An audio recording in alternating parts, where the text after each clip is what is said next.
President Trump has fired Homeland Security Secretary Kristi Noem, making her the first cabinet secretary to leave the administration during Trump's second term. Her ouster comes after 2 contentious days of testimony before Congress, where she faced scrutiny from lawmakers on both sides of the aisle. The president didn't offer an explanation for the firing. Hello and welcome, guys. Adam is here. So what just happened? On March 6, 2026, President Trump fired his Homeland Security Secretary Kristi Noem, and she immediately started leaking everything to the media. President saying he's naming Oklahoma Senator Markwayne Mullin to become the next Secretary of Homeland Security. Let's get straight to our chief White House correspondent, Mary Bruce. Mary, what do we know? Well, Kira, the president just announcing this in a social media post that Markwayne Mullin is going to become the new Secretary of the Department of Homeland Security as of the end of this month. And the president, who, as you note, we know had grown increasingly frustrated with Secretary Noem this following several days of her testimony up on the Hill. The president posting the current secretary, Kristi Noem, who has served us well and has had numerous and spectacular results, especially on the border, will be moving to be special envoy for the Shield of the Americas, our new security initiative in the Western Hemisphere. It also comes, of course, as you note, that she received a lot of backlash after her response to the killings of 2 American citizens, Renee Good and Alex Preddy in Minneapolis. She, of course, was very quick to come out and label them domestic terrorists. She falsely said that Preddy was brandishing a gun. It created quite a controversy for the administration. This is not a slow-burning scandal. This is a full-scale cabinet implosion happening in real time, and it is reshaping everything we thought we knew about Trump's presidency. Let's rewind to understand what triggered this meltdown. President Trump's firing of Homeland Security Secretary Kristi Noem might not be enough for some Democrats. Connecticut Democratic Senator Richard Blumenthal is pushing for a perjury investigation, saying Noem may have lied under oath during a Senate hearing on Tuesday. Let's bring in our political panel to discuss, Republican strategist Aaron McGuire and Democratic strategist John McCarthy. On March 4th, Noem testified before Congress under oath.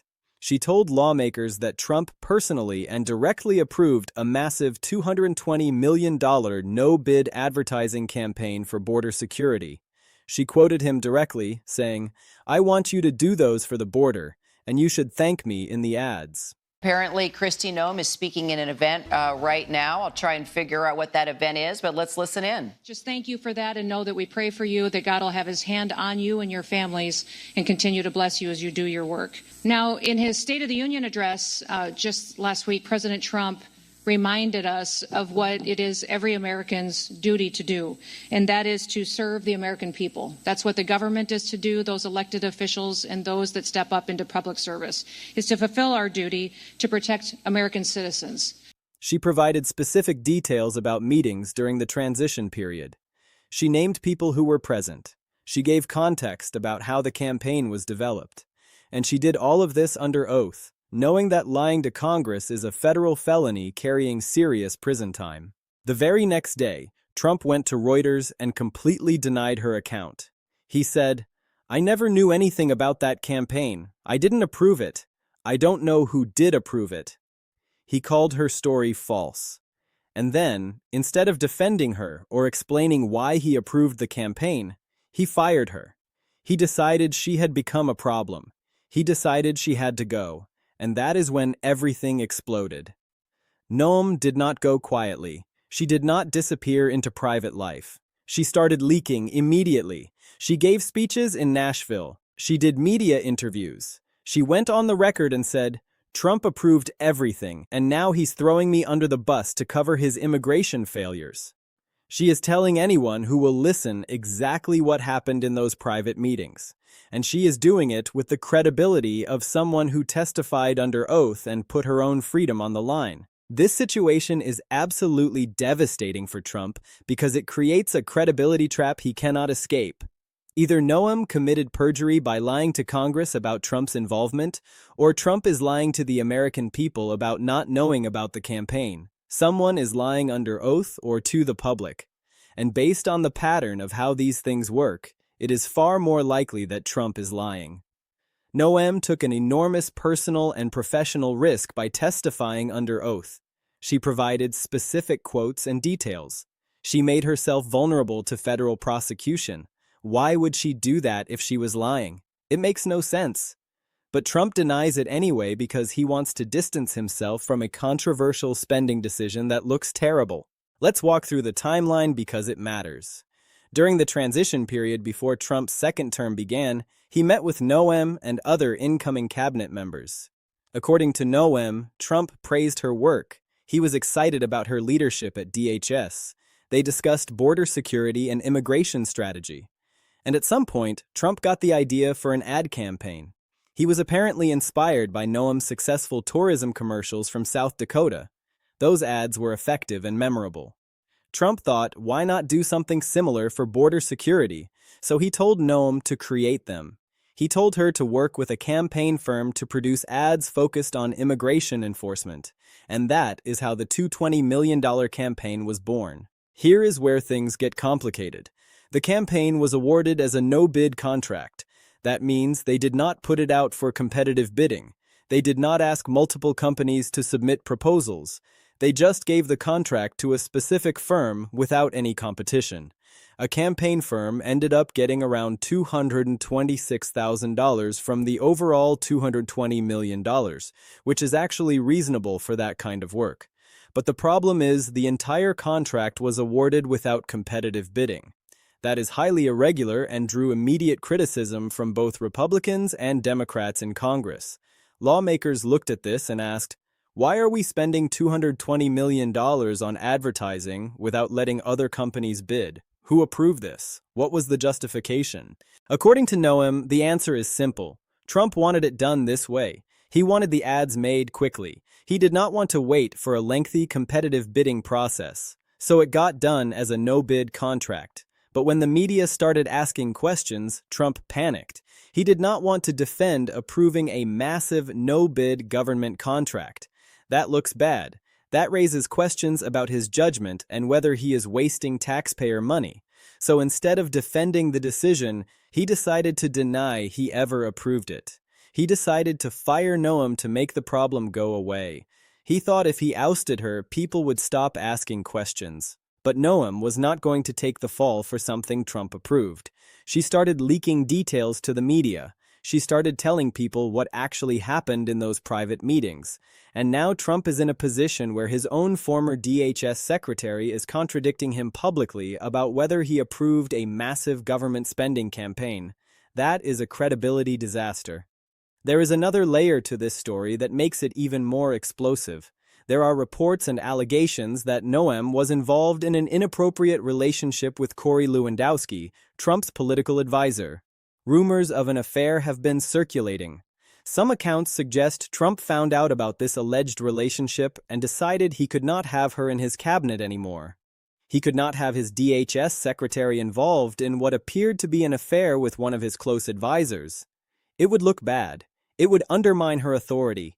It would create chaos. So the theory goes that Trump decided to get rid of Noem, but he could not fire her just for alleged personal relationship issues. That would invite accusations of sexism and questions about why he was firing her for her personal life instead of her job performance. So instead, Trump used the ad campaign as cover for the firing. He denied approving the campaign. He claimed Noem had lied to him about it. He fired her for allegedly being dishonest. That way, he could make it seem like the firing was about her incompetence rather than her personal life. But here is where Trump's strategy fell apart completely. Noem did not go quietly. She started talking. She started leaking. She started giving interviews and speeches where she contradicted Trump's version of events. She said Trump praised her work during transition meetings. She said Trump wanted the ads made. She said Trump directed her to create them. She said Trump did not care about the no-bid contract process. He just wanted results. And now that the campaign has become controversial, Trump is denying he had anything to do with it. She is basically saying, I'm taking the fall for something Trump approved. I'm losing my job because Trump wants to protect himself. The immigration policy context makes this even worse. Trump ran his entire second-term campaign on border security and mass deportation. That is his signature issue. That is where he is supposed to be strongest. But the reality is that the mass deportation program has been messy and chaotic. There have been problems with implementation. People have been detained who should not have been. Legal challenges have mounted. The program has not gone as smoothly as Trump promised. So Trump needed to create a political narrative that the program was actually working. He needed to show that he was taking immigration seriously, and that is where the $220 million ad campaign came in. The ads were supposed to convince people that Trump was delivering on his immigration promises. They were supposed to show strong border security actions. They were supposed to give the appearance of success even if the actual deportation program was struggling. The campaign was propaganda designed to cover up the failures of Trump's actual immigration policy. That is why Noem's testimony and subsequent leaks are so damaging. They show that Trump knew the actual policy was failing.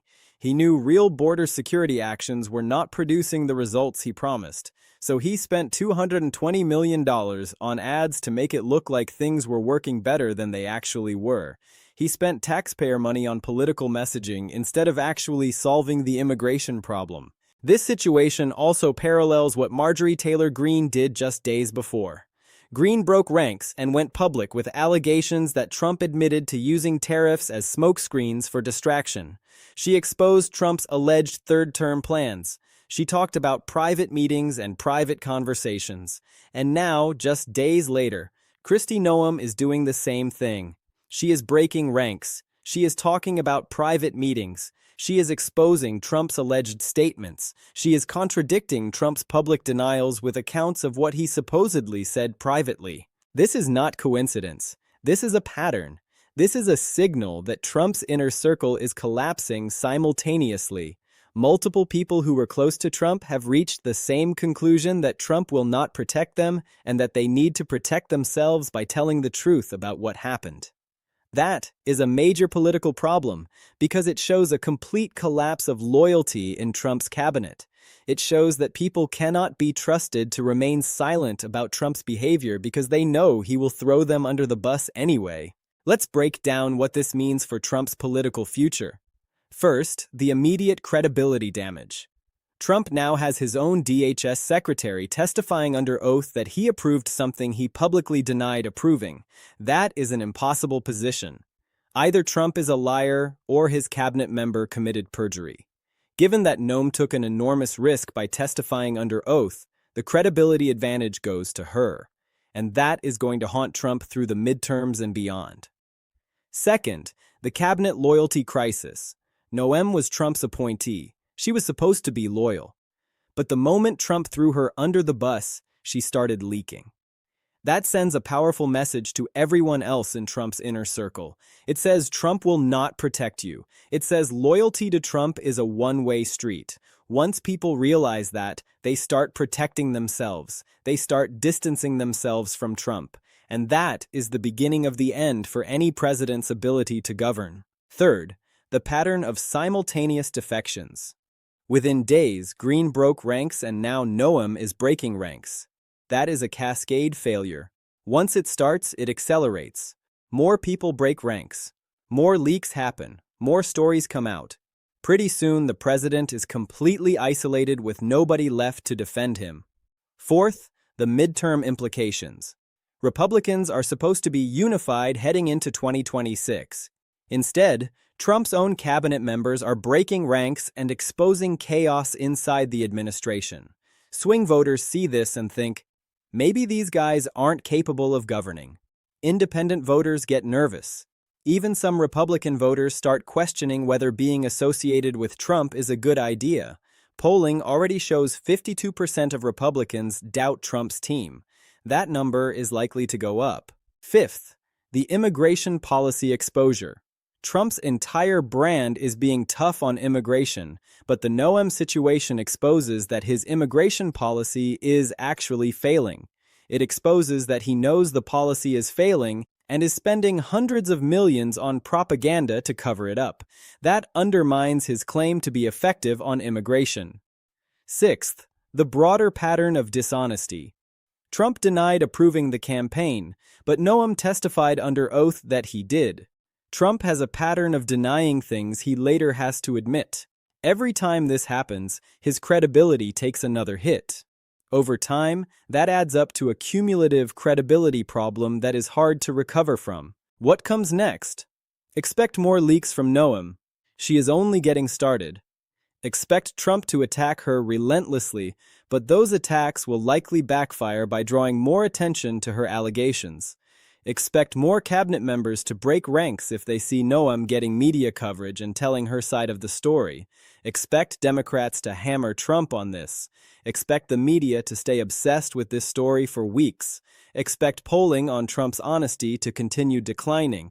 And expect all of this to damage Republicans' ability to win in the midterms. Here is what really matters about this moment.